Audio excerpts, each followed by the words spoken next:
You guys know I love a good VR6 project or a good VR6 engine swap. And really the best way to get an engine for an engine swap is to buy the entire car. This is the CC that we had a while back diagnosed with the wrong ECM software and a timing chain issue. I actually ended up buying the whole car so we could pull the engine and save it for a future swap. So in this video, I'm gonna pull the engine out of the car and give you guys some tips and tricks that I use whenever I pull an engine for a future engine swap. Pulling an engine out of a car is generally not super difficult. Today I'm going to show you how I remove an engine, but probably more importantly, how to set yourself up for success and make the install even easier so you don't run into all the issues like Paul and I ran into with our Scirocco VR6 swap. And big thanks to WD-40 brand for partnering with us on this video. In order to make the removal go a little bit easier, I'm going to be using the multi-use product with the Easy Reach flexible straw. This is the can that has the 8-inch straw that bends and retains its shape. And it's attached, so you don't have to worry about those other tiny little red straws shooting down into your engine compartment. Tip number one is to test your engine. This is probably one of the absolute best things about buying the entire car. You can know the health of the engine before you ever start the swap. Of course, some testing can be done on an engine stand like a cylinder leak down test, but here we can hear, see, and feel if the engine runs properly.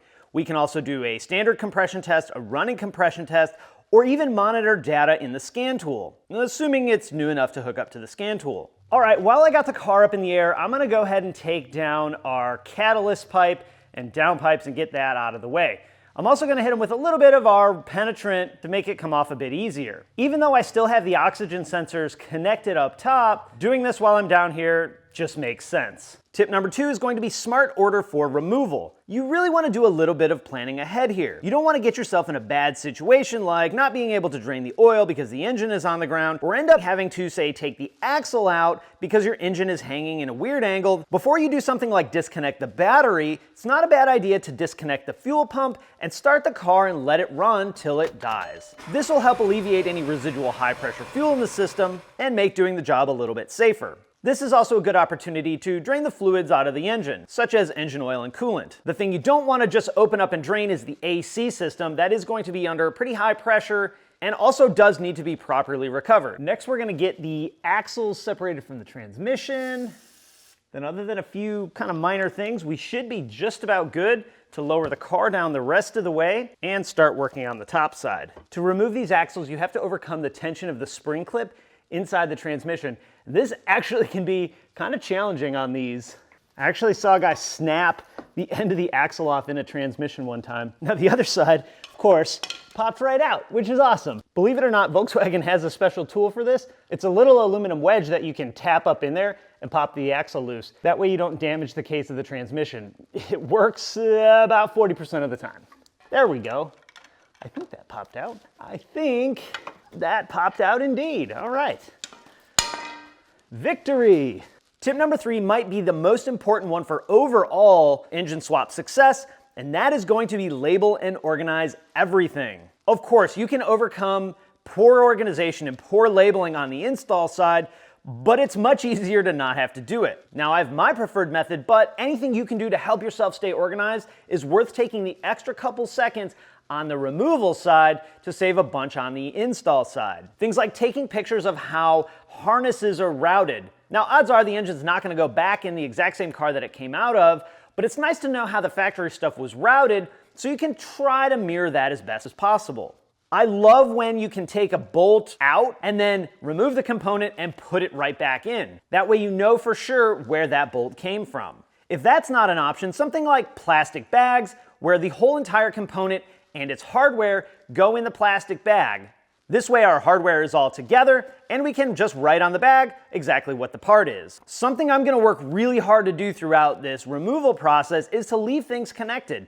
If I don't have to take a connector off, that's one less thing I gotta worry about where it goes when I'm installing. Now thankfully, most VW Audi connectors are indexed or keyed, so they only go in one spot. However, not all of them are. So save yourself any potential headache and leave it plugged in if you can. If none of those other things are an option, I'll use something like a paint marker to label or mark things that go together. All of these organization tips really come in handy when you're not immediately dropping the engine into your new project. If the engine's gonna sit for an extended period of time, you gotta make sure you're organized or you'll be mad at your past self for not doing the work. I'm gonna pop the AC compressor and the serpentine belt off. Since I don't have any way to evacuate the refrigerant, I'm just gonna take the compressor off and swing it out of the way, but leave it attached to the car.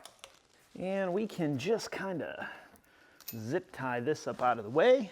Notice our core support right here is all busted. And maybe, just maybe, since I'm here, I'm gonna go ahead and drain the fluid out of the transmission lines. We'll have to disconnect them anyway because we're removing the whole entire powertrain together rather than trying to separate the engine and transmission while it's in the car.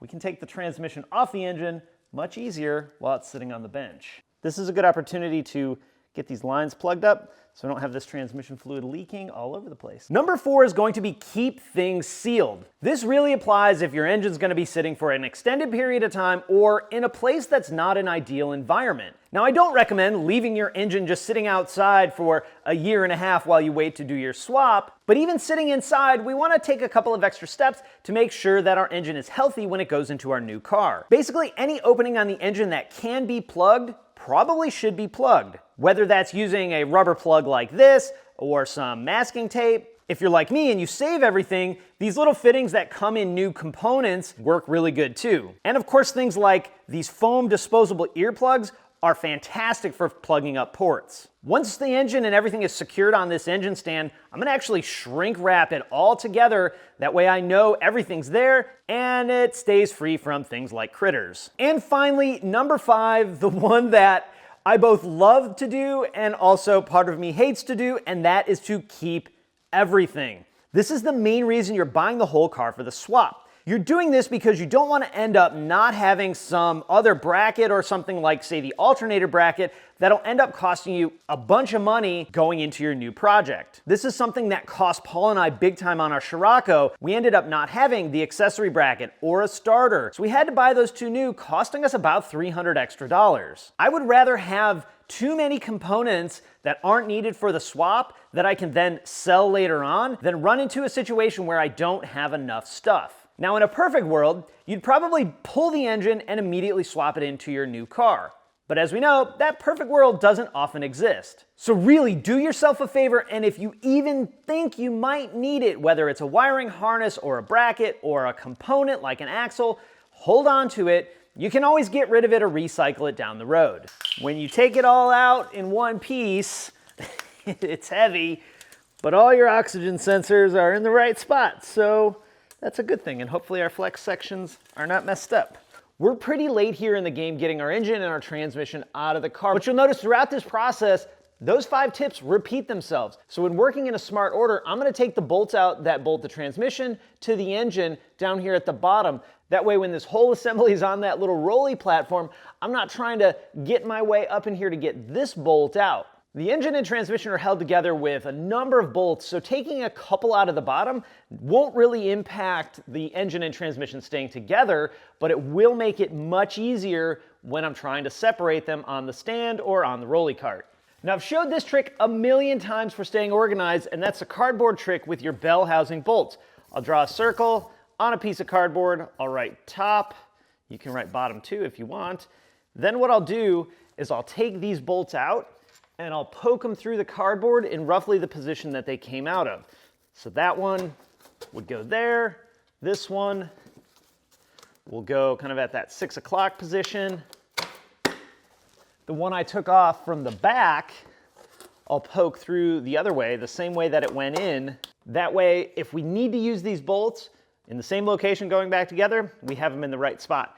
Odds are I'm not gonna need these for the next one because we're not gonna put an automatic transmission in anything, but we have them organized just in case. All right, I think I got pretty much everything disconnected. Always make sure you do one more final check, maybe 2 more final checks to be sure that you're not accidentally finding the strength of a wiring connector or a coolant hose or something like that. Okay, so we have everything set up for dropping our engine down in the bottom. Our engine's actually resting on top of that tire down below, and that's gonna lift our engine up off the ground, support it, and make sure that we're not setting it down directly on the oil pan and risking breaking our oil pan. I have the engine hoist kind of laid in place to where it's gonna go. Now you'll notice I have the arm extended all the way out. This is going to give me the most clearance between the actual engine hoist and the bumper so that we don't smash the hoist into the bumper, which is never a good time. Now, most oftentimes engines will have a ring or an eyelet or a mounting point in order to hook up an engine hoist.